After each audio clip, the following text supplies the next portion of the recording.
selamat pagi YKVP Sejahtera yang dikasihi Tuhan. Sebelum kita memulai ibadah kita mau angkat dulu satu buah pujian. Judulnya Ku Percaya Janjimu.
Mari kita berdoa.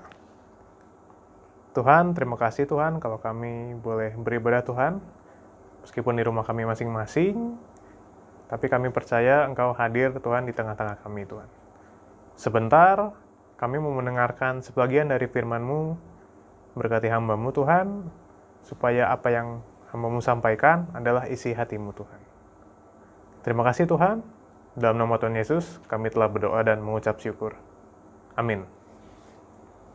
Halo, ya sharing pagi ini, judulnya masih, bulan ini masih sama, yaitu Faith.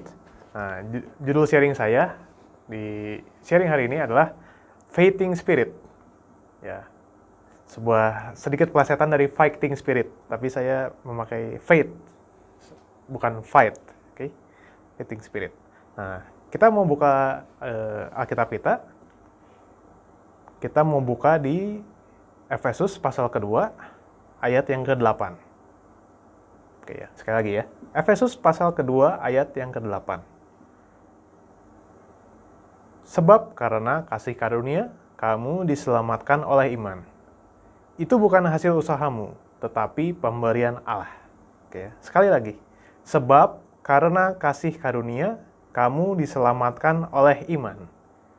Itu bukan hasil usahamu, tetapi pemberian Allah. Oke.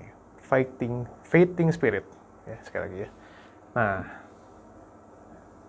mengenai bulan ini, Faith, saya teringat oleh satu kisah di Alkitab. Kisah salah seorang wanita yang nampaknya udah nggak asing lagi kalau misalnya kita udah dengar di sekolah minggu. Ini seorang wanita yang sudah pendarahan 12 tahun.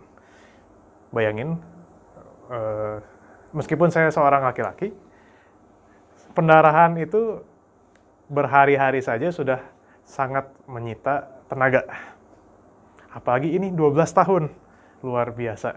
12 tahun gimana, mukanya mungkin pucat, udah lemes banget, udah nggak ada tenaga kayaknya. Tapi seorang wanita ini punya iman yang sangat besar kalau hanya dengan menyentuh jubahnya Tuhan saja, dia bisa sembuh. Sebuah perkataan iman yang sangat luar biasa. Oke ya. Saya mau bacain sedikit mengenai mujizat ini, yang seorang perempuan ini. Kalau mau buka Alkitab boleh. Di Injil Markus pasal ke-5. Ya. Oke. Nah, saya langsung baca ke ayat yang ke-27. Oke. Sorry, mulai dari ayat yang ke-25 sebenarnya. Adalah di situ seorang perempuan yang sudah 12 tahun lamanya menderita pendarahan. Oke ya. Di sini, terus di berikutnya, ia telah berulang-ulang diobati oleh berbagai tabib, sehingga telah dihabiskan semua yang ada padanya, namun sama sekali tidak ada faedahnya. Malah sebaliknya keadaannya makin memburuk.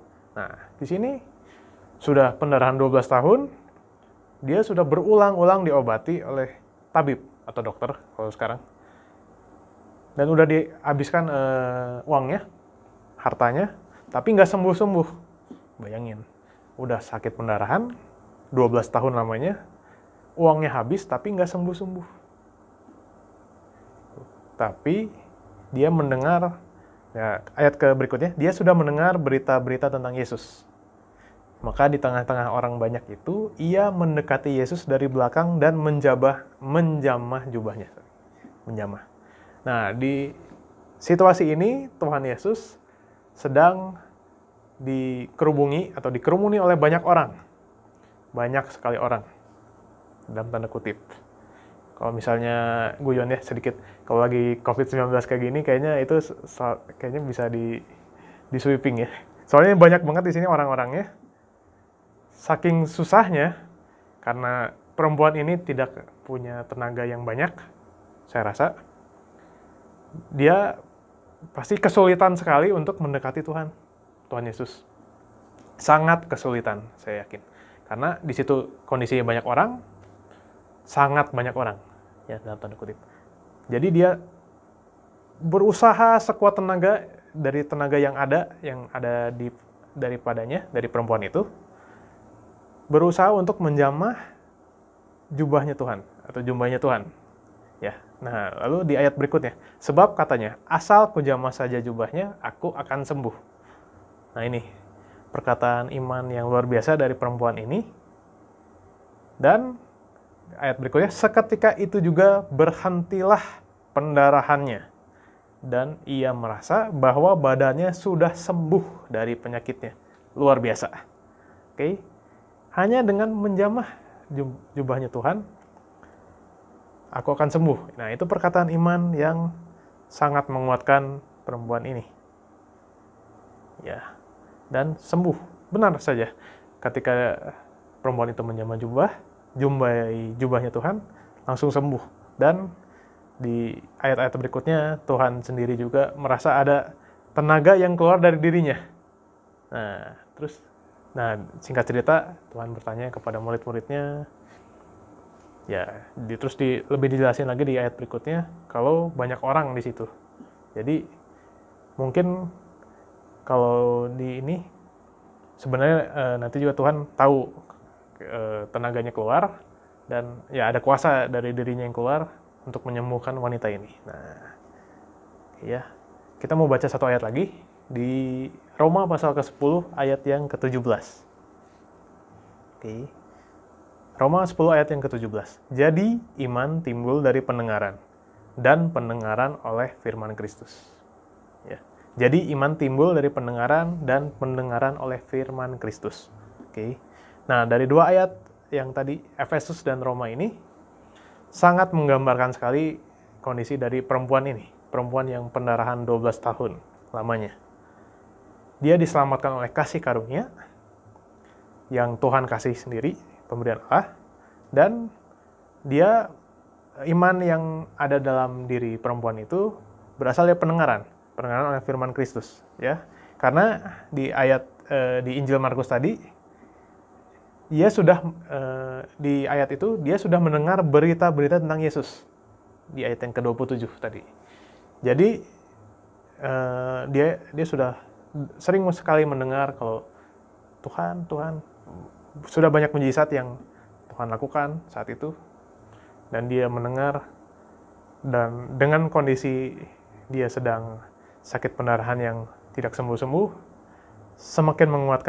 ternyata semakin menguatkan dia kalau dia bisa sembuh. Oke. Nah, sharing singkat saya hari ini, pagi ini, ya saya tutup dengan ini. Fighting spirit, sekali lagi ya, di judul sharing saya, kita harus punya spirit yang menggebu-gebu, khususnya di iman, karena dari kondisi di Alkitab sendiri, yang udah ada di Alkitab sendiri saja, orang yang sakit bertahun-tahun lamanya bisa sembuh. Apalagi kita. Masalah kita mungkin setiap hari pasti ada. Kalau tidak ada masalah berarti aneh soalnya. Ya, jadi yakin saja dan percaya kalau Tuhan sanggup menyelesaikan masalah kita. Tapi bukan menyelesaikan saja, jangan lupa. Tapi setiap proses yang Tuhan berikan pasti ada pembelajaran tersendiri untuk kita, sehingga kita nggak hanya seperti anak kecil, kita mau masalah itu beres seketika, tidak. Tapi kita mau belajar lebih lagi, kalau Tuhan menuntun kita, menyertai kita di setiap masalah, dan pada akhirnya masalah itu selesai. Nah, itu yang mau Tuhan ajarkan sama kita ya. Jadi sekali lagi, kita harus punya fighting spirit, di sini fighting spirit, oke? Semangat yang menggebu-gebu dari iman kita, oke? Itu saja sharing saya hari ini. Mari kita berdoa. Tuhan, terima kasih kalau kami boleh mendengarkan sebagian dari firman-Mu mengenai iman. Ajar kami lebih lagi Tuhan, kalau kami masih lemah Tuhan, spirit kami mengenai iman kami, biar iman kami semakin menggebu-gebu Tuhan, kalau Tuhan bisa menuntun hidup kita lebih baik lagi Tuhan, dan masalah-masalah yang ada pada kami bisa kami atasi Tuhan dengan Tuhan sendiri. Terima kasih Tuhan kalau kami boleh beribadah Tuhan hari ini, pagi ini, meskipun online Tuhan, tapi kami percaya Engkau ada di tengah-tengah kami. Kami bersyukur juga kalau kami masih bisa beribadah Tuhan di tengah pandemi ini. Kami percaya pandemi ini bisa berakhir Tuhan. Kami percaya. Terima kasih Tuhan, kalau kami boleh beribadah, pimpin kami di kegiatan kami selanjutnya Tuhan, di aktivitas hari ini Tuhan, biar Engkau yang menuntun kami, dan menyertai kami Tuhan sepanjang hari ini ke dalam tangan-Mu. Terima kasih Tuhan, dalam nama Tuhan Yesus kami telah berdoa dan mengucap syukur. Amin. Oke, sharing saya sudah beres, ibadah setelah selesai. Happy Sunday semuanya, God bless you, bye.